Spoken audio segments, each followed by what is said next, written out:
My name is Luke. Let's switch this round. Fantastic. Hello everybody. Welcome to the coronavirus special. I am going to try and get this camera sorted in a good angle. Is that right? Is that too far back? My days. But yes, thank you very much to Gary from Punk for the Homeless for putting me on. I really do appreciate it. I have actually had all of my gigs cancelled this year due to the virus. So yeah, let's begin. My name is Luke Tatty Hoggarth, and this poem is really relevant to now. This poem is called NHS Limited. It's all done slowly, you see, so people don't notice what will someday be. A struggling service brought down to its knees through a lack of funding, neglect and privatisation, the real disease. Nurses, paramedics and doctors, underpaid and overworked by a right bunch of plonkers who have no idea what the NHS means to me and you. They don't need to, because with private health you can just jump the queue.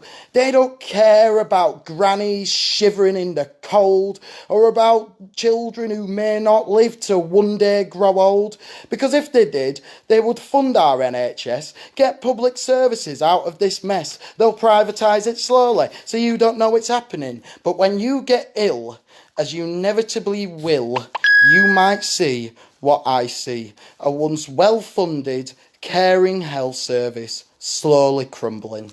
There'll be £18,000 when you need your next bed. Welcome to NHS Limited. Thank you very much. It's a bit strange because there's not anyone giving me applause. I suppose I should be used to that by now, really. The next thing I want to talk about is, so everybody on the trains is really struggling right now, particularly in London. I've got a friend, Janine, who I always think about. She works on the trains in London, and it must be a nightmare for our tube workers. So this poem is called Bring Back British Rail. Bring back British Rail. Put it in the hands of the workers, never again for sale, because everyone has a right to travel. It's a question of need. It's not a private commodity that should be priced up by corporate greed. It's not fair that private investors rake in all the tax, whilst guards on the trains are all simply given the axe. Transport is for everyone. Transport is a right, so don't mess with the RMT unless you're looking for a fight. Thank you. It's really strange being home alone and performing in front of yourself. I don't normally do this. Okay, so I live in Bradford. I'm a kitchen assistant in a care home, and this prayer goes out to everyone in Bradford. Our council, who art in town hall, centenary be thy name. In Bradford city, thy will be done, in Eccleshill as in Wibsey. Give us this day our daily special brew, and forgive those who live in Leeds, as we forgive those who move to Leeds from us, and lead us not into Homewood, but deliver us from Ravenscliff. For thine is the city, the Buckfast and the 1 in 12, forever and ever, our town. Cheers. So that goes out to everyone in Bradford. So yeah, like I say, I'm a kitchen assistant. I'm still going to work. A few months ago, I was told that I was unskilled labour, and now I am essential to keeping this economy going, just like so many other people. I think it's disgusting that the way we've been treated over the years. We deserve to be paid a living wage. This next poem is called, I'm just trying to find it. There's an arcade machine out in the world that kills people, you know. Just when you thought it was safe to go back to the arcade, a demon mind control machine was secretly made. It struck fear into the heart of Portland, Oregon, a nightmare arcade that must never be forgotten. Because way back in 1981, the FBI's arcade mind control plot begun. The arcade machine called Polybius. Its origins are so mysterious, but we know it had the power to kill. Some Some may not believe us, but we are deadly serious. That arcade could make you ill. It caused gamers to have seizures, and one had an heart attack. Sightings involve seeing strange men dressed in black. Polybius from hell. It'll drive you insane. Polybius used subliminal messages. It could take over your brain. So when you next go to the arcade, I say to you, beware, because that last forgotten arcade machine might just give you a scare. Thank you. And I'm getting some messages through from Alan. Hello. Kieran, is that a Bullwinkle and Rocky t-shirt? Yes, it is, actually. It's amazing what you can buy off eBay. Another one from Alan. It has been utterly disgusting how we have been treated and made to feel like nothing. Alan, I totally feel you, mate. Like, you know, I don't know if you're still working yourself. There's lots of us who still are. I bet Kieran's still working. And I just think it's despicable. I think we're worth more than minimum. I think everyone is worth more than minimum in a time like this. But we will carry on. And we will get through this as a country, like we always do. Boris Johnson's even got coronavirus. No comment. Okay, this next poem is really easy. I read something in the news a few weeks ago about, in fact, I think it was last week, about a Chinese student who had actually been attacked whilst they were at university campus simply because they were Chinese, and idiots out there somehow think that Chinese people all have the coronavirus. It's wrong and it's racist. There's a knob who lives down my street. I know there's a knob, for he wears on his feet, he wears red Doc Martens laced in white. He's a shaven-headed bastard of the ultra-right. He wears Ben Sherman and skinny red braces, he says. He's a skinhead, but he's not. He's a racist, he hates other people and he thinks they're unclean, but he drinks their lager and eats their cuisine. He has a bagel for his breakfast and a curry for his tea. His favourite man in history is a fucking dead Nazi, but he was just a syphilitic parasite, a bloody disgrace. He was no fucking champion of the master race. Proud of his heritage, proud he's white, he's an evil nasty bastard of the ultra-right. He listens to Screwdriver, he thinks they're it, but Ian Stewart is a dead Nazi shit. You incoherent bonehead, you really take the piss with your Nazi ideology. You drive me around a twist. I hate everything about you. I hate what you've become. You're the epitome of ignorance. You lousy Nazi scum. Thank you. So strange performing in your room on your own. It makes you feel like you're sort of, I don't know, a bit self-indulgent perhaps. But once again, thank you so much to Gary. It's been really nice. Like I say, I have had all my gigs cancelled, like so many. And because I'm forced to go to work in this crisis, my chef is a dickhead, to be quite frank. He is an absolute dickhead. And he's a dickhead because he's petty. He makes us listen to the same radio show every day, and it's outrageous, and it's even worse nowadays. I strolled in 5 minutes late to then hear that racket that I hate. No good tunes and the news is bad. The noise is making me go mad. Radio pulse is enough to repulse me into the corner of a room. It makes me want to be sick. I want to chuck a brick and hear that radio go boom. Not a single track that's good. They should update it with the times. Play scarf, reggae or punk or a badass poet spitting out rhymes. Sublime? Certainly not. I'd rather have dreaded nostril hair or all my teeth rot. Pulse radio, change your tune. I said Pulse Radio, change your tune. I said Pulse Radio, change your tune. It says Pulse Radio. Do it soon. Thank you. Didn't know if you noticed, but that's called Pulse Radio. So as you can see, I'm going to move a little bit because there's a bit of a light in my room. Oh, there we go. You can see all my posters now. That's cool. Got a few messages in. Punk for the homeless, awesome stuff. Well, thank you very much. I mean, I should think so. You booked me. Kieran Higgins, I'm banned from clapping in my house as people think thunder is striking outside. Well, you live and learn, don't you? Okay. I think the way that they're handling this crisis has proven that when we're ill, we're all socialists. I saw it on the TV. It was on the 7 o'clock news. A strange gathering of youngsters who all had right-wing views. They wonder why people don't like them. They don't understand the Tories don't listen. If you ask me, I think we should all kick them. Then I can get banned from Glastonbury too. It's just I really, really do believe that they haven't got a clue. They hiked up tuition fees and took away EMA, cut taxes for the rich and they made the poor pay. They cut funding to youth clubs whilst propping up not rich folks. They're Thatcherite to the core. People use food banks to cope. They think that if you're under 16, you're too... No, they think if you're 16, you're too stupid to vote. That's why young people hate the Tories. Sick and tired of the same old stories. They say young people should be paid less than someone who's 25. With those who think that to earn a living, you should have to struggle and strive. Who think that at 16, you should be allowed to join the army. But giving young people a say in politics, well, that's just a little bit balmy. So fuck the Tories. We should stand up and fight, because all of your opportunities are just a load of shite. Thank you. So yes, I believe I am amongst comrades. I believe we all hate the Tories. I don't know if you've noticed, but I'm a massive Nirvana fan. Nirvana, throughout their actual career, released about 4 studio albums. I've got 11. So I've got a bit of a problem, I think. But when you're stuck at home all day, what else can you do, really? Thank you very much for listening to me so far.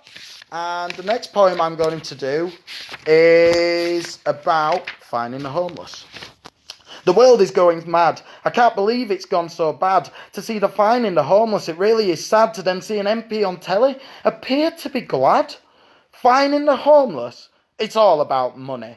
Warm homes for the rich and for the poor, austerity. I thought it was a joke, but it has come to be. Finding the homeless is now a reality. It's true, all of this, every last bit. They're even sending out community wardens out to enforce it.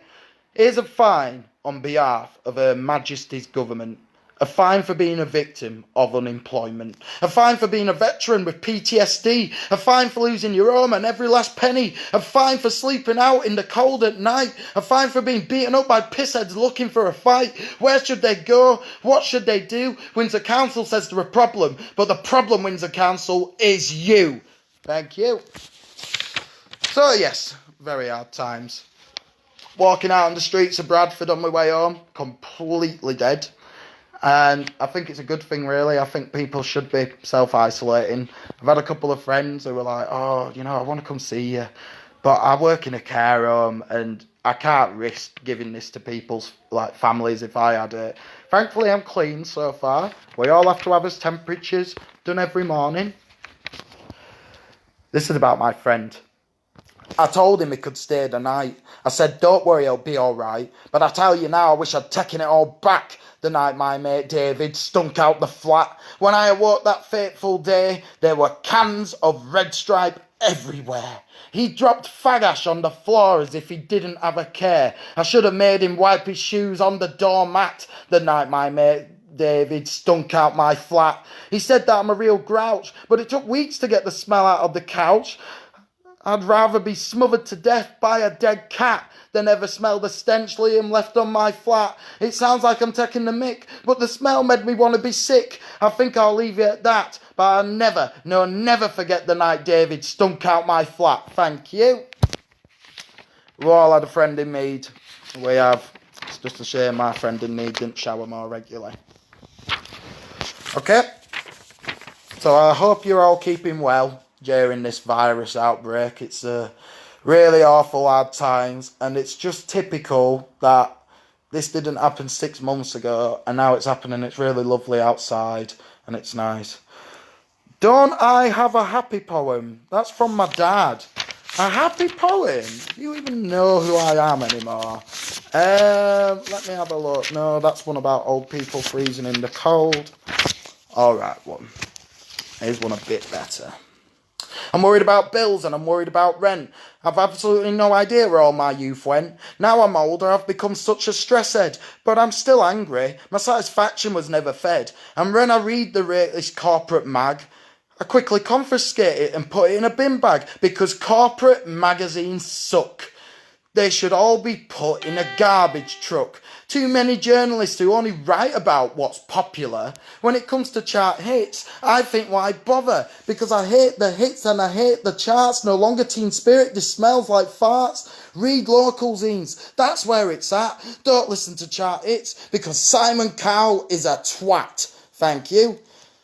I think that was happy. I don't know, do you think it was happy? I think it was happy.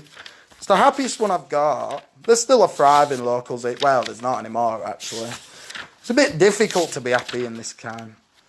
And you know what? It's even more typical. All of my opportunity has been taken away, ladies and gentlemen. Oh, yes, as well as anyone in between, of course. They all have. I was going to be in a music video without music because it's poems. But instead, it got cancelled because of a fucking deformed zombie virus of some sort. This was the poem I was meant to do. It was for the City of Culture. A library, a cafe, a bar and a studio, all in one building. Down Albion Street, you know. It started in 1981. Time really does fly. I see banners and flags of times long gone by. Crusties, punks, squatters and skins. They've all walked through the doors where anarchy begins. Because we stand with the masses. We are anti-fascist and we are proud. It doesn't matter who you are or if you're from afar, so long as you like your records loud. Come down the 1 in 12 club and bring a friend too. It's a place where you belong. Where you can be you. Bar floor, dartboard, and a pint of Sam Smith's. Listen to the jukebox with a bag of Seabrooks crisps. In Bradford City Centre is where this club thrives. So many of us have stories of how it changed our lives. This club has so much history. We are the 1 in 12. This club screams DIY because we do it for ourselves. Since I found this place, I've never been alone. Because this club here, this club is my home. Thank you. I only read comics and bus timetables. Well, that's fascinating to know, Kieran. At the moment, I've actually been reading your book, Punk with a Northern Soul. I've been reading a lot of books. I've been reading Andy Carrington. He's got a book which is about David Cameron fucking pigs, which we all know is true. Slightly irrelevant now, but nonetheless, it's a good book. And I've been focusing on my book. Myself and a Mr. KMY are talking about doing a split book soon. So, hopefully, that should be out probably next year now. I was going to say this year because, 27 Club. Anyway, oh my days, I'm feeling the post-festival blues now more than ever. I'm so bored here in my flat. I'm so lonely. I don't even have a cat, although I do have Ian. I'm sat in my chair with nothing to do. And to top it off, I'm really skint too. Where once I was a kid having fun on my bike, I now do a job that I don't even like. The pay is rubbish and my boss is a dick. He doesn't give me paid breaks. The man is a prick. I can't do anything because I've got no money. I've watched so much TV that it's not even funny. I work and sleep and work and sleep. I watch the cars go by and hear the horns go beep. Yeah, that's just life, living in the city for you. I might not have 1,000 things to say, but I've got a few. Because I'm tired of every day being the same. I'm feeling like a number. I've forgotten my own name. I pass the time by watching the clock. The clock goes tick-tock, tick-tock, fuck. What the bloody hell is going on? As I've got older, life seems to lack fun. I pay my bills and I pay my rent. Before I get my wage, it's already spent. I do wonder where all that money went. Because if the bills get any higher, I'll be sleeping in a tent. I wish I was at a music festival with speakers blaring loud, where everyone is chilling and there's a big massive crowd with so many bands that are all playing live. A place like this is a place where I would thrive. With music so loud you can't hear your own voice. If it were up to me, that'd be my choice. Where beer for breakfast is an obvious staple, I'd go back if only I were able. But instead I'm in this flat with bugger all to do. Most of us have to work. I'm not part of the privileged few. I'm there. What does it say? I'm sure there are other activities of which I could delve, but to be honest, I'd rather drink at the 1 in 12. Thank you. So as you can see, I don't know these by heart. I don't have enough time on my hands. Kieran Higgins, I love the 1 in 12 poem. That last comment was in reference to your magazine poem. Ah, yes, of course, I have a poem about magazines. You can tell I paid attention and didn't just write it and read it from a book. Yeah, I'm looking forward to Resident Evil 3, and I think it's going to have more meaning now than what we first expected. Comes out on April 3rd. Not that I'm sponsored by Capcom. No, seriously, please sponsor me. I could do with the money. Okay, next poem. This is quite relevant now. It's a Tuesday night and there's not much to do, but I'm off work tomorrow and I've got no curfew. So I go to the bar to see who's about, but the chances of me finding something to do invokes too much doubt. Everyone's skint, so everything's boring. But I'm at work the day after next, so I've got to find something. So I have a pint to begin and another after that, hoping someone comes out because I can't stand a flat. Town's dead during the week, but I'm in denial because I really haven't been out much in a while. I'm sat at the bar and I've go on my phone, wishing someone would just come out so I wasn't on my own. But I know it to be true. There is nothing to do. So I go home and sleep the whole night through. When I wake up the next day, I know I've got to take it easy, which is why I'm pissed off at the amount of text asking if I'm busy. Why is it that when I'm free, everyone is working? I'm working through the weekend, which really isn't pleasant. I have to say no, because I need an early night. Why can't my hours just work out fucking right? Thank you. It's true though, innit? There is fuck all to do right now. Do you know what I'm doing? I'm doing my online shopping. eBay, right? You know, I'm buying loads of CDs. I got a CD by Daniel Johnston the other day called Yip Jump Music. And it's good. It's good. If you like outsider music. And schizophrenic playing on a keyboard. Or an organ. Whatever it calls they plays it on. Okay. The next poem I am going to read. So I'm going to be in a book this year, I think, assuming it's possible to publish things during this virus. But yeah, I'm going to be in a book which is for autistic people. I'm on the autistic spectrum, I don't know if you've noticed.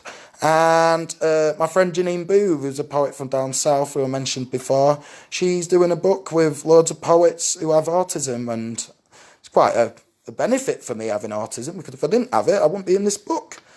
Anyway, this poem's called Vaccinate Your Children. You should vaccinate your children. It seems straightforward to me. Vaccinations save lives. They've eradicated polio from our society. They have created a world where people can be protected from disease. So when anti-vaxxers spout lies, it causes me great unease. Because it's scientifically proven that vaccinations work. And when they say it causes autism, it drives me fecking berserk. Their argument's so simplistic. What's wrong with being autistic? What's wrong with being different? I am of equal worth, and vaccinations didn't cause my autism. I was like this from birth. They're adamantly against vaccinations, but they're fine with discrimination. They want to cure us, change who we are. But me and autism, we can never stray afar, because I am glad, because it makes me me. Right from birth, we were meant to be. Sure, I don't exactly do things in the conventional way, and I can tell you the complete history of Crass Nirvana and Red Action all within a day. But that's no reason to say we don't need vaccinations just because sometimes I don't react well in social situations. Sure, we do. Vaccinations save lives. They just don't want their children to be like me. I can see it in their eyes. So no matter what they say, I know this for sure. Being autistic isn't a crime. We don't want a cure. Thank you. God, it's so strange. Give me some more comments. I want to be able to read things from people. I want to see what people are doing. Paul Hoggarth, what are you doing? Okay. Whilst I wait for a reply, this is another poem which is going in the book. It's called Just Another Story. He's in need of anything but charity. All he wants is some clarity as to why someone can work hard to get a degree and get promised a future he can no longer see. He wants to work, but everyone calls him lazy.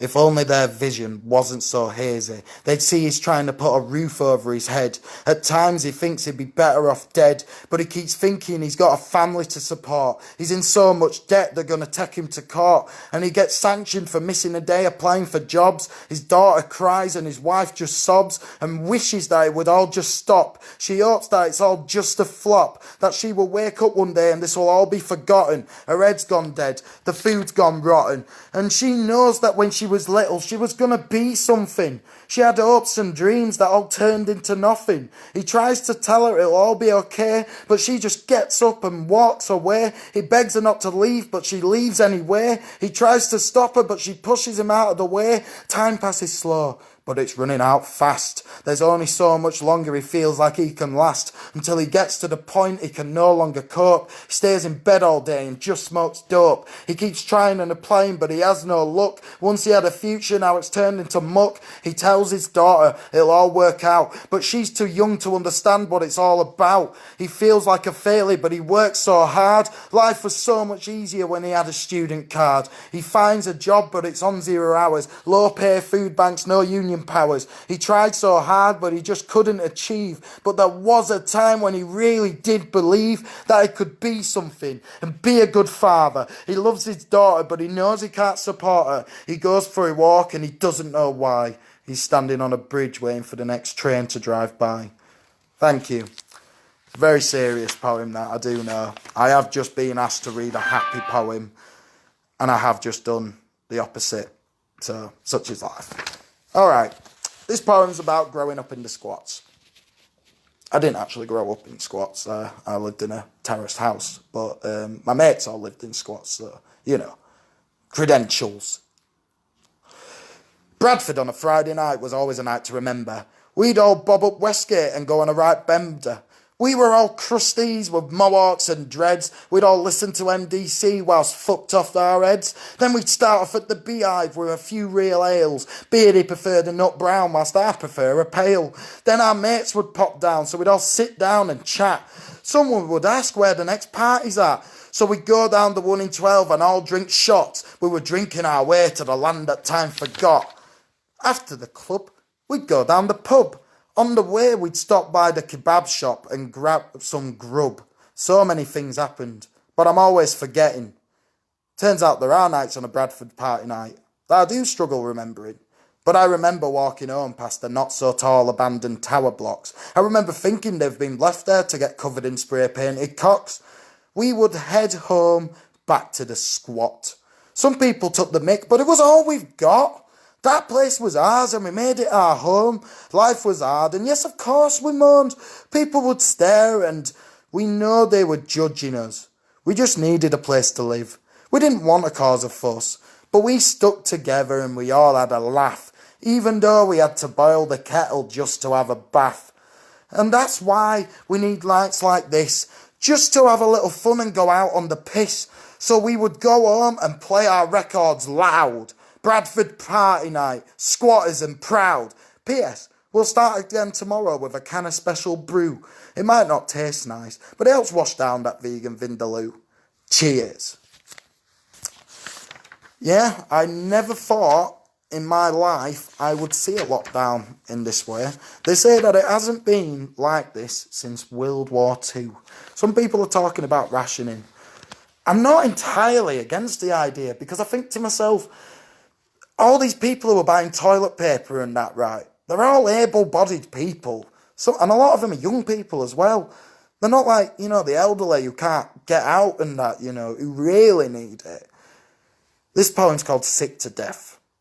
I'm sick to death of this vile rich man's government. I'm sick to death of being told I've cheated the system when I haven't. I'm sick to death of cuts to our public services and national health. I'm sick to death of the greedy who only care about wealth. I'm sick to death of poor, unkempt housing. I'm sick to death of feeling like I'm not feeling. I'm sick to death of the rich saying that they care. I'm sick to death of them saying they don't have a penny to spare. I'm sick to death of never having money in my pocket. I'm sick to death of seeing rich people raking all the profit. I'm sick to death of not having enough food to stay healthy. I'm sick to death of not having enough money to live in this austerity. Now I know this is a list that's all got you thinking.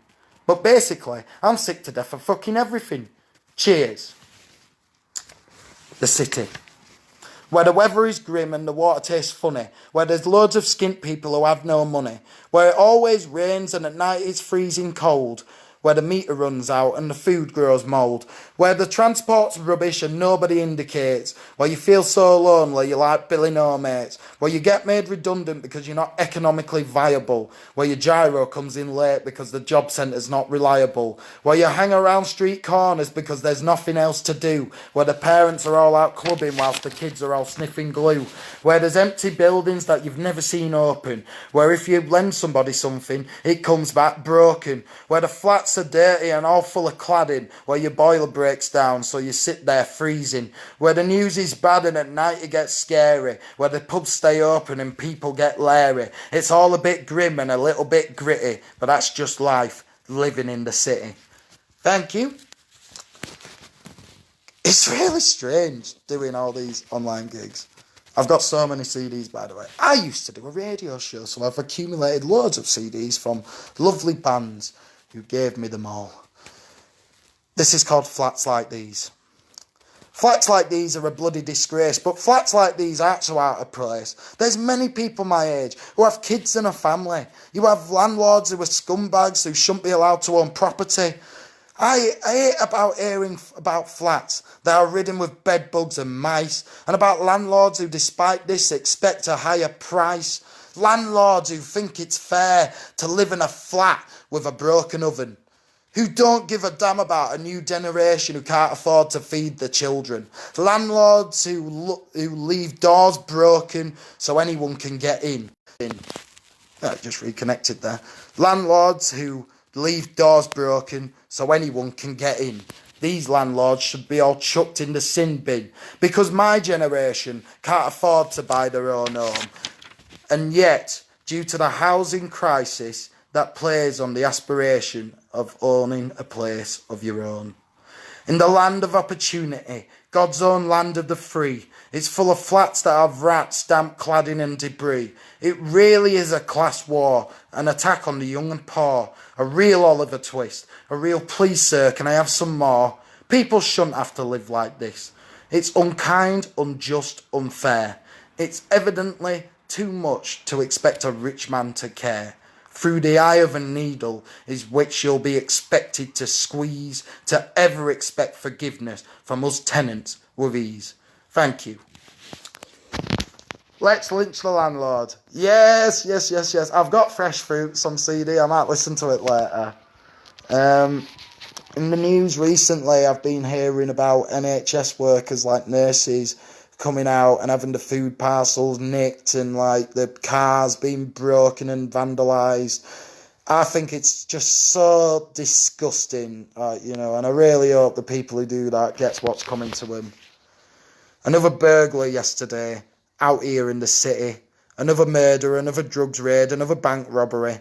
And it gets me thinking, how it's in the papers all the time, how easy it is for us to just read to then just sit back and feel fine.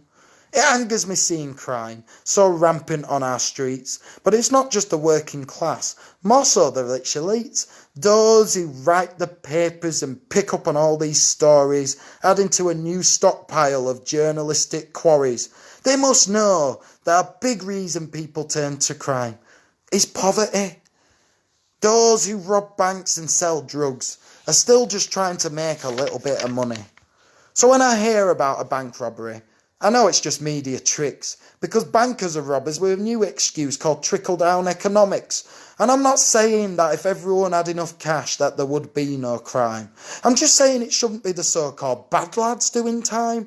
It's hard to take the moral high ground when you don't pay your tax. When threatened with legal action, they move abroad and make tracks. Crime isn't right, and I hate seeing it happen. But if you take a closer look, you can find an explanation. Crime results from poverty, while some live in luxury. Crime results from food banks. People do drugs to cope. Crime results from a lack of opportunities when people give up hope. So when you next read the papers, I hope you all see that crime results from economic bigotry. Thank you. Thank you very much. Very much. It's getting warmer now. I think this will be the last time I can do this poem where it's sort of relevant. A lot of the poems I actually written, coincidentally, do tend to be about being ill. This is called Killer Frost. It seems to get colder every winter. I'm wrapping myself in blankets because the cold makes me shiver. I think about the elderly now that it's cold, trying to avoid catching pneumonia whilst being a victim of being old, whose walls are covered in damp after working hard all their life, only to have a pension made of penny and too much trouble and strife, because the fat cats don't care about the old, not having any cash, whilst they live in luxury, winter fuel payments get the slash. It was your nan, you know, who looked after you, and your mum and dad, only to be cooped up in the cold, slowly going mad. People's grandparents are always in the news. People get found dead. Another tragedy of winter blues. Everyone should be able to eat their own home. The elderly should not be left to live their final days alone. I think about the old a lot, how lonely it must be. I think about it because one day it will be you and me. Heating people's homes shouldn't be about private profit. It should be about warmth and comfort, never dependent on the wallet. So, respect your nan. And when it's winter, pay her a visit. Have a sit down with a nice cup of tea and maybe a couple of biscuits. Give the middle finger to the rich man freezing your nan to death. Don't let this winter be the one where your nan breathes her last breath. Thank you. Okay, so we got another message in. Punk for the homeless. Love the 1 in 12. Mikey Dread sorted us a Punk for the Homeless gig there. Yeah, I always see your flyers down there, like, you know. I think it's really good what you do, you know. I mean, you know, in a time like this especially, we need to support people who are homeless. I can only imagine how awful it must be right now for those people. But the show must go on. So the next poem I'm going to do is something that I haven't done already, ideally. I think, how long have I got? I need to know. Okay, well, while it's still relevant, we're going to leave Europe now. And in a way, I'm very glad because I'm just sick of hearing about it all the time. In 2019, no matter what your views on Europe, there was something I took from it in the 2019 Euro elections which really made me happy. Now there's so much division in this country. People are feeling a little bit shit. Now milkshakes are quite funny.